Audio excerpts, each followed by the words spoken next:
Ukwehla kwamandla emali kwenyuke ngo-7.4 amaphesenti ngoNhlaba nango Nhlangulana.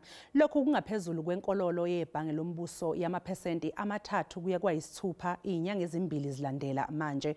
Umbuzo-ke omkhulu uthi ingabe lokhu kuchazani kumthengi ekhaya. Ukusilekelela-ke siphendule lo mbuzo sixhumana ngohlelo lweZoom nosomnotho we-Inkunzi Wealth Group Owen Nkomo.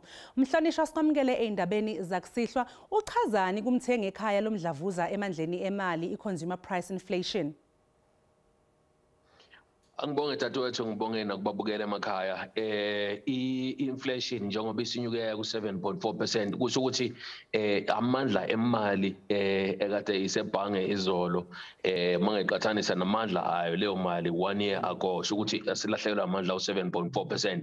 If ubuno 100,000 rands ebank last year ngosuku olufanayo isho ukuthi namhlanje uno 92,700 rands kwi-account yakho. Iyehlile ngempela imali ngokwamandla, and lokho kudalwa ukuthi sibhekene nesimo esibi sokunyuka kwentengo ka-oyela nokwehla kwamandla erand. Irand lingaphezulu kwa-17 lisuka ngako-14 ngiqhathanisa nedola lase-America enyangeni ezedlule. Ukunyuka kwayi-oyili nokulahlekelwa kwamandla kwerand ikhona okusilethele-ke le nkinga esibhekene nayo ye-inflation enyuka kanjena. Akuyona inkinga yase-South Africa, inkinga nje yamazwe wonke asemhlabeni jikelele dadewethu. Mhlonishwa, ingabe sizobona yini kwenyuka-ke inzalo yemali esiyiboleka emabhange, intengo yokudla kanjalo nopetroli?